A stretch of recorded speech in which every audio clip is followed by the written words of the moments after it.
Hello and welcome to LFC Focus. It is pre-match build-up showtime as Liverpool gear up to head to the King Power Stadium for another of those dreaded Saturday lunchtime 12:30 kickoffs.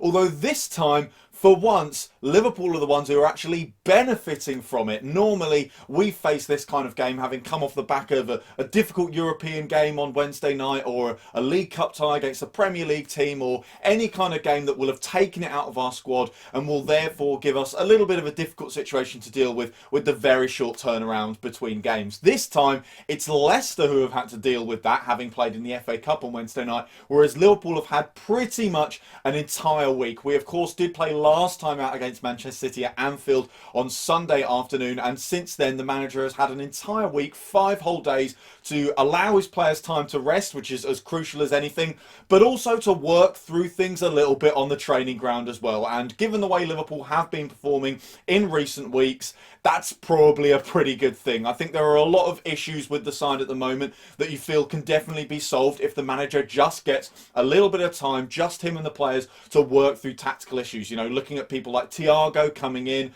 of course, he's gelled reasonably well into the side, but there are still signs that maybe he's attempting things that other players aren't quite aware of, and also other players are getting into positions that he isn't picking out because he doesn't quite understand the system. That will hopefully, we'll see some progress there this week. We have, of course, got the 2 new centre halves coming in who will need a little bit of time to get up to speed. Jurgen Klopp has said that already. They've been watching plenty of like Van Dijk and Matip and Gomez highlights reels to understand exactly how to play as a centre half in the Liverpool system. So hopefully what we will see this weekend, rather than the usual sluggish Saturday lunchtime performance that we've had to become accustomed to, is a rejuvenated, revitalised, refreshed and potentially different Liverpool team to the one that we've had to watch over the last few games. And it's about time too, because while I think with the City game last weekend, if you consider Liverpool as being out of the title race, and they pretty much definitely are after that result, and I think the Brighton loss before it as well, they are very much bang in the top 4 race now. And so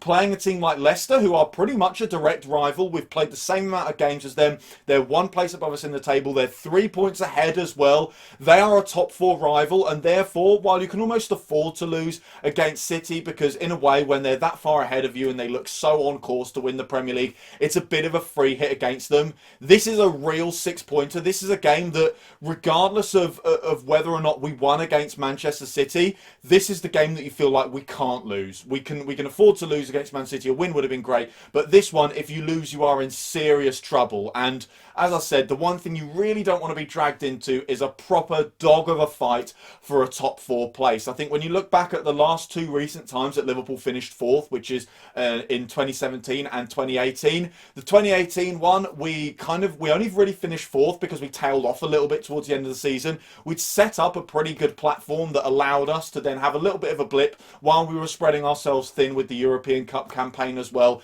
and we gave ourselves that wiggle room towards the end of the season. And that is very much in contrast with the year before, where it went right to the wire. And as I've said in a few recent videos, Liverpool had to very much change their style. They became a sort of 1-0 team that ground out results, and it really just wasn't very enjoyable as a supporter, because unlike a title race where the thrill is all in the chase, really, the thrill is in the journey towards getting there towards the end of the season, a top 4 race, there isn't really much of a thrill. It's just about getting the damn thing done.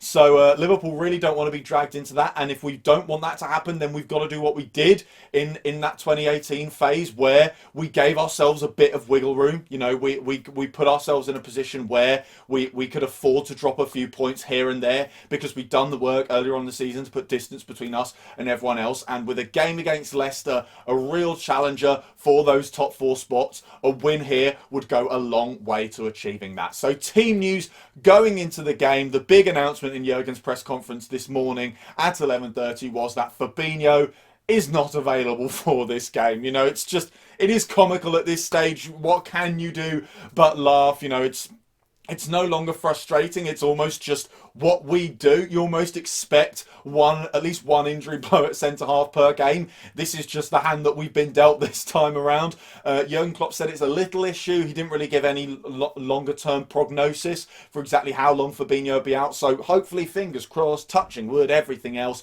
he'll be fine for the midweek game against Leipzig and next weekend's game against Everton and everything like that. But in the meantime, he will not be available for this game, which means Liverpool will have to shuffle the pack at the back again. Apart from that, Naby Keita, in terms of good news, is back on the pitch and looking closer to returning to full fitness and first team action. He's not training with the team yet, which is understandable. It's very much been said that they're not rushing him back this time. They're being very careful with how they get Naby Keita back to full fitness to try and avoid this constant cycle he's in of injury, recovery, play a few games, injury, recovery, play a few games. I think they've also got in mind the departure of Gini Wijnaldum in the summer, which is almost definitely going to happen, and therefore the fact that Keita may need to mould himself into that role that Gini plays within the side. And one of Gini's great attributes is his availability, so it's no surprise that Liverpool are working very carefully to try and stop the rot with the Naby Keita injuries. So he's being ushered back carefully, but the good news is he's getting closer. It's looking like the next couple of weeks or something like that, and hopefully, fingers crossed, everything's going well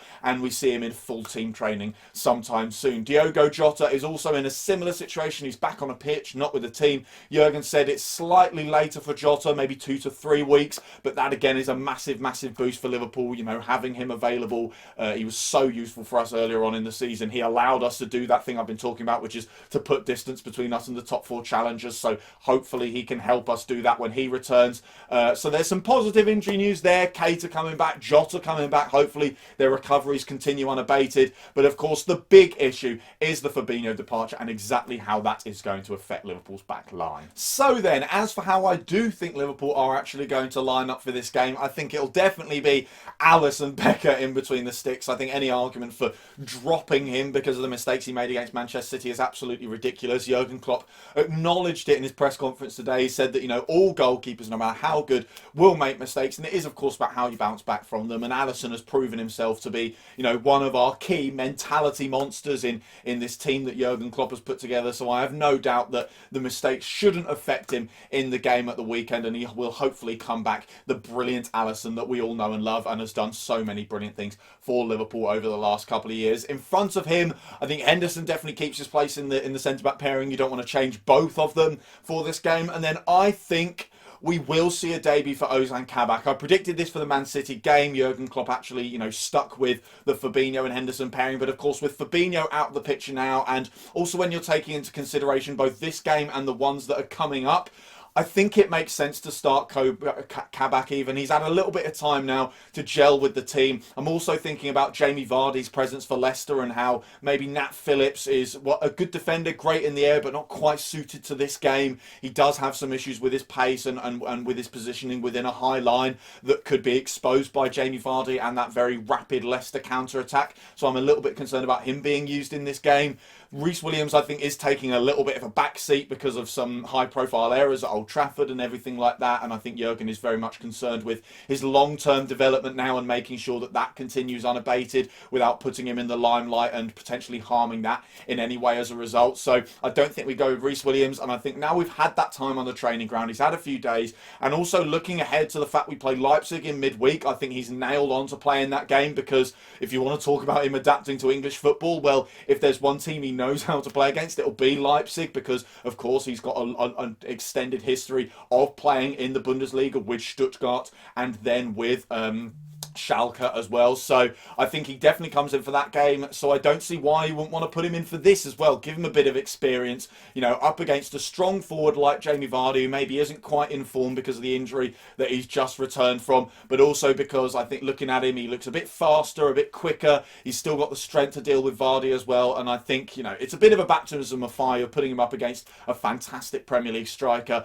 but hopefully one that he can come out the other side from with a lot of credit. So I think Kabak will start alongside Jordan Henderson. Henderson's pace and positioning and reading of the game will also, of course, be very, very important in stopping those Leicester counter-attacks, and he will be able to, as the captain as well, walk Kabak through the game. That may be a benefit as well, the fact that he will be stood alongside, you know, the most vocal player on the Liverpool team, someone who's going to be constantly coaching him, encouraging him, chastising him where necessary through the match. So I think Kabak will partner Henderson. Either side of them, I think we go with Trent and Robbo once again. Both of them have finally had a bit of a rest with the week-long break. And then in front of them, the midfield, I think, is unchanged from the game against Man City. You keep Gini Wijnaldum in that central defensive role. Thiago further forward. Hopefully he's a little bit more in tune with his teammates now. That fantastic passing ability can finally be put to, well, even better use. It's shown how good it is already, but I think it could be even more effective with Liverpool now that he understands the runs and the movement of his teammates a little bit better. And I think Curtis Jones, who was probably the shining light of the game against Man City, Liverpool's most productive, exciting player on the pitch in that game, will keep his role in the starting 11 as well. And then in front of those three, I don't think we make any huge changes here. I think we do go with the original front three of Salah, Firmino and Mane. So that is how I think Liverpool are going to approach the game. In terms of Leicester, they have, of course, got the big boost of Jamie Vardy being back. It feels like wind, rain or shine, win, lose or draw against us, he pretty much always gets a goal. Incidentally, it does seem, to happen a little bit more at Anfield than it does at the King Power, which is probably because those Anfield games suit him a little bit more. You know, playing against the high line, he can get in behind, get on the end of knockdowns and flick-ons and long balls and stuff like that. At the King Power, Leicester are expected, especially under Brendan Rodgers now as well, to keep the ball a bit more and to pass their way into opportunities further up the pitch, which I think will benefit Liverpool and may not benefit Jamie Vardy as much. And also the fact that he has just come back from injury, so hopefully, you know, fingers crossed, he's not quite as sharp. He gets about half an hour against Wolves, gets a great chance to win it in that game as well, late on, a header that he does very well to get into position for, but unfortunately for him, he heads it wide. And then also in the game in midweek in the FA Cup, it just felt like if Leicester had a sharp Jamie Vardy, obviously they win the game in the end with the Iheanacho. Vardy goes off, I believe, on around about the hour mark. Of course, he's still continuing his recovery from injury, so he's not quite fully fit yet as well, which could potentially benefit Liverpool. But you felt like if he was fully fit, he probably scores one of their chances in that game against Wolves at the weekend. He probably puts away one of the opportunities that they did get against Brighton in midweek as well. So it's possible that Liverpool may be even be able to afford Jamie Vardy a few chances in this game. We can get away with giving him a few opportunities. He's also getting on in terms of age as well, although the relatively late point in his career at which he arrived in the Premier League means that Jamie Vardy will probably be able to go into his mid-30s without having to worry about his legs going in the same way that it kind of maybe happens to people like Torres or Michael Owen or anything like that. He can still rely on his pace for a couple of years yet. But I do think that Wednesday night to Saturday lunchtime thing is going to be absolutely crucial and could prove the difference in this game. We've seen countless times Liverpool go into games this season and seasons before where they just haven't been able to hack it. I'm thinking about like the Brighton 12:30 kickoff being a key one this season, where we were nowhere near our best, and we very nearly scraped a 1-0. Of course, a draw was probably a fair result based on our performance because we just did not create anything. We looked sluggish. There was, you know, not enough sharpness and accuracy in terms of the passing, the killer balls in the final third and everything like that. And that may affect Leicester in this game. You know, they did rotate for the cup game in midweek. That ought to be pointed out. But I think if you look at the teams that they played against Wolves and say, well, it's probably going to be the same as that one from last weekend, but with Vardy chucked in from the start, and then you look at the team that they played on Wednesday night,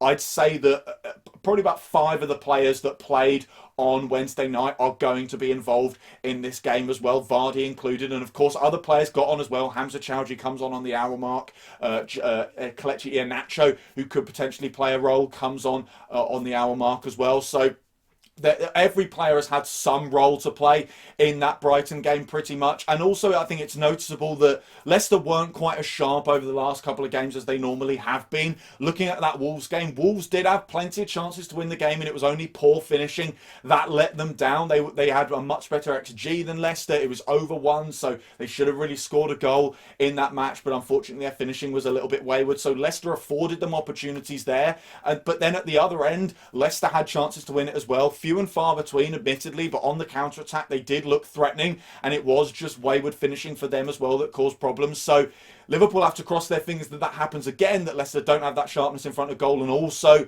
their back line is as leaky as it has been over the last couple of games, and therefore affords Liverpool a few opportunities of their own as well. So it's going to be a difficult game. I anticipate it being pretty much 50-50. Of course, if it was at Anfield, I'd be more inclined to say that Leicester would look to sit deep and hit us on the counter, use the pace of Vardy, the delivery, and the pace of people like James Maddison, Harvey Barnes, and Iosi Perez as well. But at the King Power, and also 3 points ahead of us in the table, Brendan Rodgers will have ideas about getting a number over Liverpool in this game. We've seen before he likes to stick to his tactical guns, especially when things are going well. I can't see him completely adapting, unless of course he's changed as a coach over the last few years. So I think it'll be 50-50. Leicester should take the game to us. We'll probably have opportunities on the counter-attack. They will have the same as well, and therefore it is a bit tough to call. But as I said, it is a must-win for Liverpool if they want to put themselves in an advantageous position in the top 4 race. So I still think, on the balance of things, Liverpool will probably win it.